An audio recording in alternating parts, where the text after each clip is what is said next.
My wife's best friend convinced her I was cheating and turned her against me.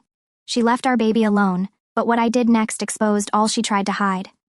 My wife Katie and I had our daughter last December. The birth was really traumatic for both of us, but especially for her. She ended up with postpartum depression and has been in therapy since. We agreed that she'd stay home full-time after everything that happened, so I've been the one bringing in the money. That's been our plan from the start. She'd focus on getting better and taking care of our baby while I worked to cover the bills. Everything was fine for the first few months. She had her therapy sessions, I did my job, and yeah, it was hard, but we were managing. But then, about 2 months ago, my boss came to me with this project. It was one of those big opportunity things, a lot of overtime, but it would be great for my career and also a nice financial bump for us. I talked to Katie about it, explained that it'd be intense for about 4 weeks, and she was totally on board. We figured her mom and her best friend Molly could help with the baby while I focused on work. Now Molly's been Katie's best friend forever. She's a stay-at-home mom too, with 2 little kids, so it made sense for her to come over and help out during the day. At first, it was going great. Katie seemed a little more relaxed, Molly was good with the baby, and I felt like we had a solid support system going on. But as the project stretched on, things started to feel off. It was during the 3rd week that I first noticed something weird. Katie was colder with me. I'd come home after a long day, and instead of a normal conversation, she'd just give me these short answers or act distant. At first, I thought she was just tired. I mean, she's dealing with a lot, right? But then I noticed that Molly was hanging around more and more, staying later in the evenings, like way after dinner time when she'd usually have gone home to her own kids. So one night, I get home, and Molly's there again. It's late, probably around 9 or 10, and instead of heading to bed, she's sitting on the couch with Katie. I say a quick hello and go straight to check on our daughter, like I always do. But as I'm walking down the hall, I hear Molly say something like, "See? He doesn't even stop to greet you first. Definitely a sign. A sign of what?" I turn around, feeling pretty confused, and ask her what she's talking about. That's when it hits the fan. Molly straight up accuses me of having an affair. She says I'm being distant, not paying attention to Katie, and that the long hours at work are just a cover-up. I was so blindsided by it, I didn't even know what to say at first. Then she goes on, saying that I must hate Katie now because she has postpartum depression and gained weight from the pregnancy, and that's why I'm supposedly cheating. I just stood there, stunned, like, how did we get here? I turned to Katie thinking she'd laugh it off or tell Molly to stop being ridiculous, but instead, Katie starts crying. Not just a few tears, full-on sobbing. Molly's standing there, arms crossed, looking all self-righteous, and then she demands to see my phone. She said that if I wasn't hiding anything, I should have no problem handing it over. I refused, of course. It's my phone, and I'm not about to let her go through it like I'm some criminal. But then Katie looks up at me with these sad, tired eyes and quietly asks if she can see it. At that moment, something broke inside me. I can't even explain it, but the fact that she thought I could actually be cheating on her after everything we've been through just wrecked me. I'd been working so hard for us, for her and our daughter, and now she's sitting there thinking, I've been sneaking around behind her back. But I loved her, and I wanted to prove her wrong, so I handed her my phone. She goes through it, looking for anything suspicious, and guess what? Nothing. There's no affair, no secret messages, no hidden apps, just my work emails, texts, and a bunch of dumb memes from my buddies. Molly doesn't back down, though. She starts yelling about how I must have deleted the evidence. Like, seriously? That's when our daughter woke up from all the noise, and I lost it. I told Molly to get out of our house. I was done with her. She was causing more harm than good, and I wasn't going to let her keep stirring up this drama. Molly storms out, and I'm left with Katie, who's still crying on the couch. I wanted to comfort her, but I was so mad and hurt that I couldn't even think straight. Once I got our daughter back to sleep, I sat down next to Katie and tried to talk to her. I asked her why she didn't just come to me if she was worried. Why did she listen to Molly over me? She didn't have a real answer. She said she's been scared ever since I started working more and that Molly kept telling her that the extra hours, the overtime, were all signs of an affair. I reminded her that we talked about the project before I even accepted it. We knew it would be intense, but it was supposed to be a good thing for us, not something that'd tear us apart. She finally said she was sorry, that she shouldn't have doubted me. She even apologized for going through my phone, but the damage was already done, you know? Like, even though she said she believed me, the fact that she thought I was capable of cheating just didn't sit right with me. Over the next few days, things were tense. Katie seemed like she was trying to make up for what happened, but I could still feel that cold distance between us. It wasn't the same, and I couldn't stop thinking about how Molly had been planting all these ideas in her head. It wasn't fair. I thought we were supposed to be a team, but it felt like Molly was pulling her away from me. That's when I decided I needed to step back from work. The project was almost over, and I didn't want to give Katie any more reasons to doubt me. I wanted to spend more time with her and our daughter to show her that I was still here, still committed to our family. But deep down, I couldn't shake the feeling that things would never go back to the way they were. That was just the beginning. A few days after the whole Molly thing blew up, I thought things were getting back to normal. Katie was still acting a little off, but she wasn't crying or accusing me anymore, so I figured we were slowly moving past it. I even started scaling back on my work hours to be home more. It wasn't easy, but I wanted to prove to Katie that she could trust me. I thought that'd be enough. Boy, was I wrong. One day, I get home from work, and the house looks like it's been hit by a tornado. Papers everywhere, drawers pulled out, cushions tossed around. It's like someone ransacked the place. The first thing that hits me is panic, thinking we'd been robbed or something. I shout out for Katie, but there's no answer. Then I hear our daughter crying from her room. When I walk in, she's in her crib, crying her little heart out, and no Katie. No note, nothing, just a wrecked house and my baby girl totally alone. My mind's racing at this point. I call Katie's phone, but it goes straight to voicemail. I'm trying not to freak out, but I'm freaking out. Did something happen to her? Did she get hurt? I don't even know what to think. I start calling around. Her parents, her friends, anyone who might know where she is. No one's seen her. Now I'm really worried, so I call my mom, asking if she can come over and watch our daughter while I try to figure out what the hell is going on. Before my mom can even get to the house, Katie walks in, with Molly driving her. I see the car pull up through the window, and I instantly feel a mix of relief and anger. Molly doesn't come in, which I'm honestly thankful for. But Katie walks through the door, eyes red, clearly upset, but not saying a word.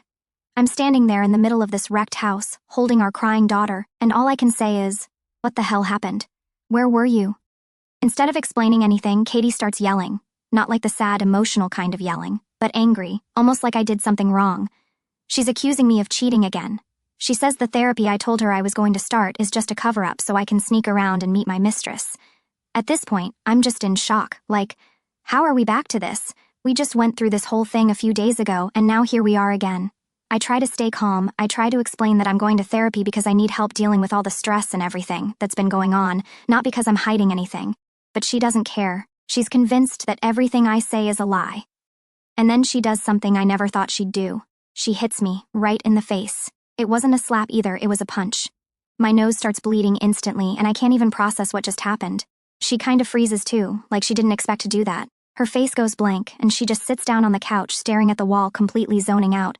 No apology, no reaction, nothing. I'm standing there with a busted nose, holding our crying daughter, trying to wrap my head around what just happened.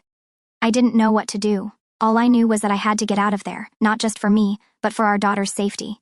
I wasn't going to take any chances after she laid hands on me. If she could do that to me, what if it happened again, but worse? So I call my mom back, telling her to come over as soon as possible. While I'm waiting, I pack a bag for our daughter. Katie's still just sitting there, not moving, not saying anything. She's completely checked out. It's like the woman I married is gone, and I'm looking at a stranger. When my mom finally gets there, I explain the situation in the quickest way possible. She's shocked, of course, but she doesn't ask too many questions. We leave Katie on the couch, and I take our daughter to my parents' house. The whole drive over, I'm trying to process everything. Like, how did we go from a happy family to this mess? I know Katie's dealing with a lot mentally, but I never thought things would get this bad. I'm scared for her, but I'm also scared for myself and our daughter. I can't let this keep happening, but I also don't want to just abandon her. She's sick, I know that, but where do I draw the line between helping her and protecting myself? Once we're at my parents' place, I drop off my daughter with my dad and head straight to urgent care. My nose was throbbing the whole time, and I had blood all over my shirt. The doctor said it wasn't broken, but that it was going to be sore for a while. They gave me some pain meds and sent me home. By the time I got back to my parents' house, it was late, and my daughter was already asleep. I sat down with my mom, trying to explain everything that happened, but even as I said it out loud, it didn't feel real. My wife had hit me. My wife, the woman I love and had a child with, actually hit me. And now I had no idea what was going to happen next. The next morning, Katie's parents called me. They were obviously worried about her, and I told them what happened. I didn't mention the hitting part, though. I couldn't bring myself to say it. But they knew something was seriously wrong, and they suggested inpatient treatment for her. It was the first time anyone had said something that made sense.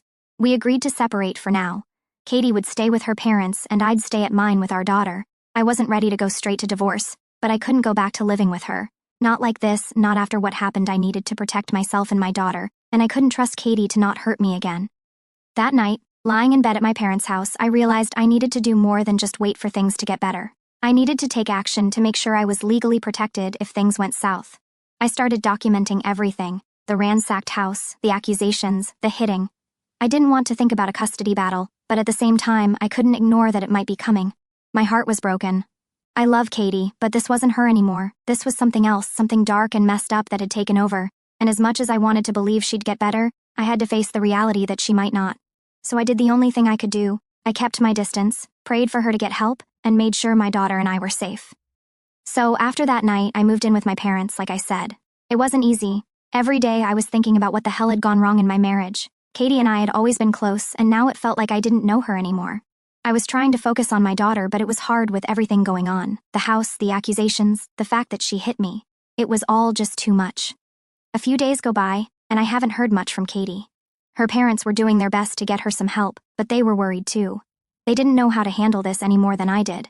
My mind was going back and forth, trying to figure out if there was a way to save my marriage. Maybe if Katie got the right treatment, she could come back from this.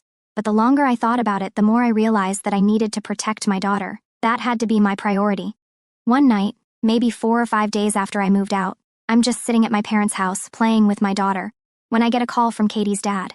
He says Katie's been asking to see our daughter. They were trying to get her into inpatient treatment, but she was refusing. Apparently, she was insisting that she could still be a good mom and that this was all my fault. I didn't know what to say to that. Part of me wanted to let her see our daughter, but another part of me was terrified. I mean, she left her alone before, and she hit me. I wasn't sure if it was safe.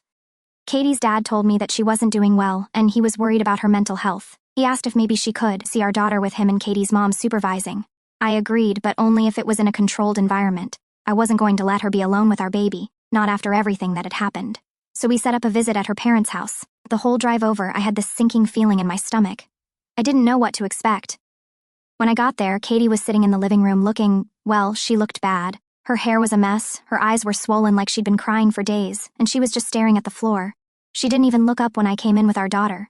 Katie's mom tried to make things feel normal, like it was just a regular visit, but it was so awkward. I sat on the other side of the room holding our daughter, while Katie's parents tried to get her to talk. She didn't say much, just a few words here and there, mostly about how she missed our daughter and how this was all my fault. I could see her mom getting uncomfortable, but she didn't say anything. They were obviously walking on eggshells around Katie. The visit was only about an hour, but it felt like forever. I was relieved when it was over. Katie barely interacted with our daughter at all. She just kept staring at her and then back at me, like I was the enemy. I tried to talk to her, to ask if she was going to get help, but she just ignored me. Her dad finally stepped in and said it was time to wrap things up, and I was out of there as fast as I could. On the way back home, my phone buzzes. It's a text from Katie. She's angry again, accusing me of turning our daughter against her, saying I was keeping her away on purpose. I didn't even respond. I couldn't. There was no reasoning with her at this point. Every time I tried to explain myself, it just made things worse. Then, a couple of nights later, something crazy happens. It's late, probably around midnight, and I'm about to head to bed when I hear a knock at the door. My heart sinks because I've got a bad feeling about who it could be. I peek through the window and sure enough, it's Katie. She's standing there, looking frantic, with Molly by her side. I open the door just a crack and ask what's going on. Katie starts yelling, saying she wants to take our daughter, that she's her mother and has every right to have her back. I can barely get a word in before she's pushing at the door, trying to get inside. I stand my ground, telling her she can't just show up like this in the middle of the night and demand to take our daughter. Molly, of course, is egging her on, telling her that she should call the cops on me, that I'm keeping Katie from her child. At this point, I've had enough. I tell both of them that they need to leave before I call the police myself. Katie's still trying to push her way in, and Molly's standing there throwing accusations at me like she's some kind of lawyer. Finally, my dad comes to the door. He's a calm guy, but when he saw what was happening, he stepped in and told them to leave. He was polite but firm, and that seemed to finally get through to them. Katie backs off, and Molly, for once, doesn't say anything.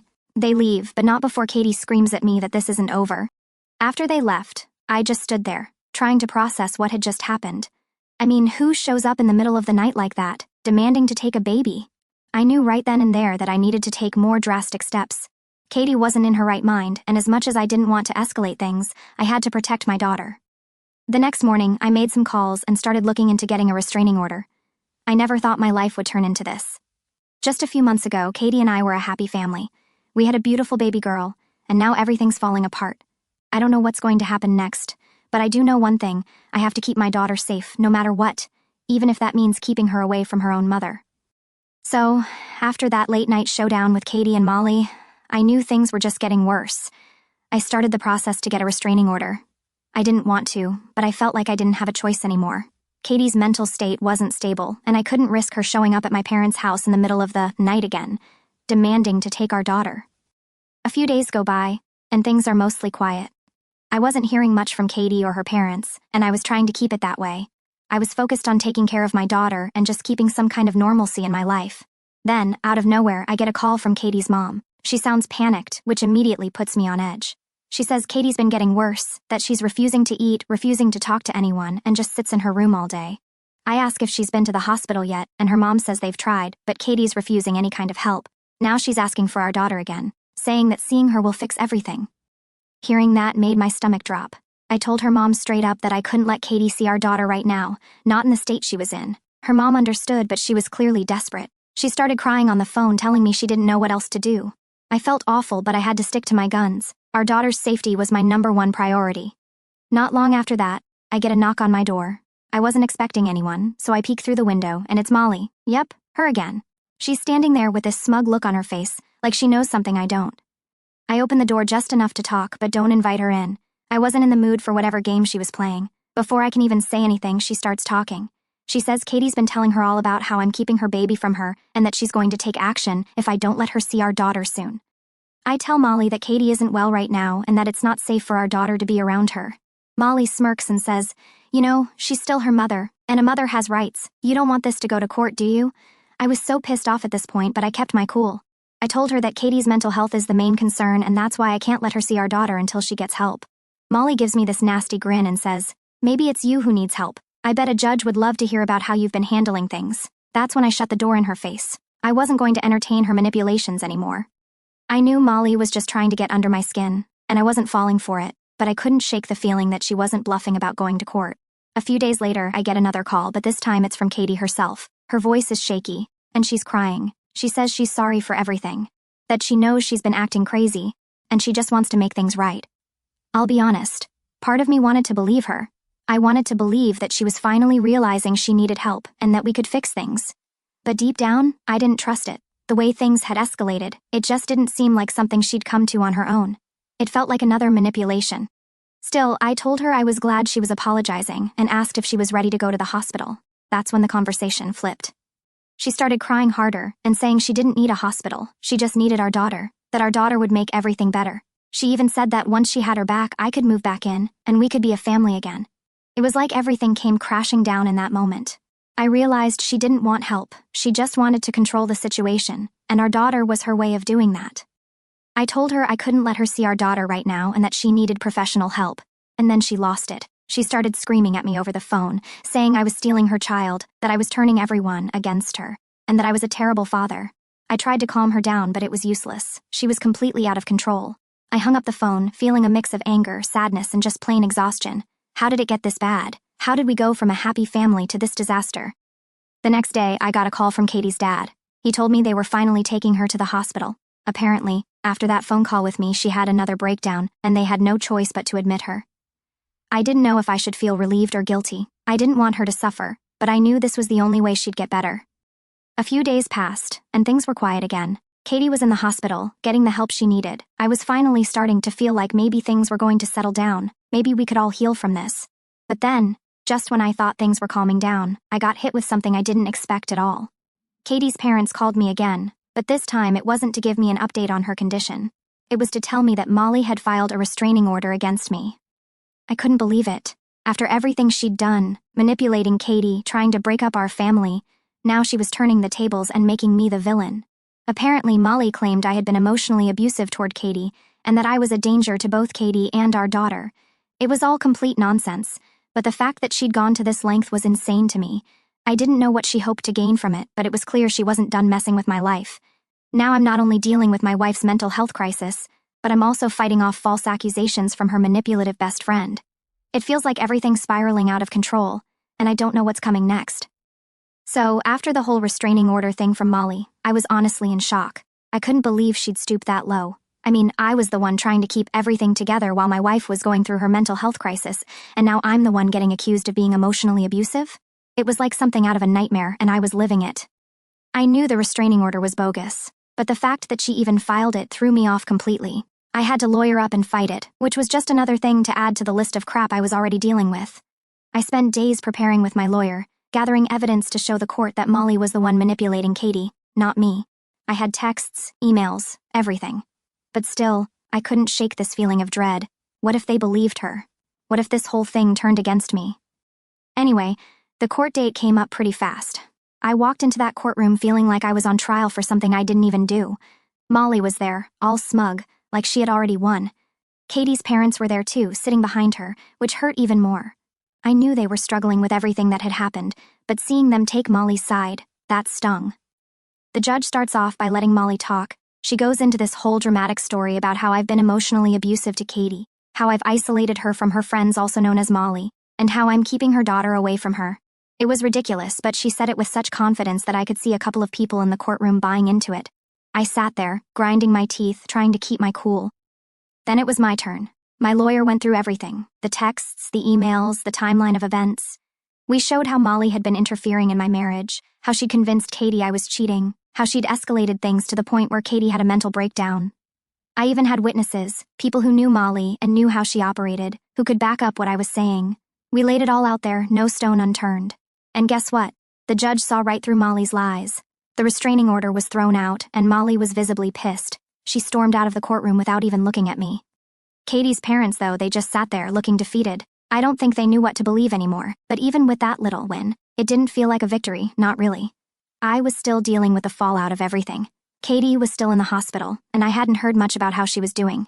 Her parents stopped contacting me after the restraining order incident, and I was starting to feel completely cut off from that side of my life. All I had left was my daughter, and I was doing everything I could to keep her safe. A couple of weeks later, I got the call that changed everything. It was Katie's mom. She sounded different, not panicked like before, but more calm, and that scared me. She told me that Katie had been asking to see me, that she wanted to talk. I wasn't sure what to expect. Was she getting better? Did she want to apologize? I didn't know, but I agreed to go, more for closure than anything else. So, I show up at the hospital, nervous as hell.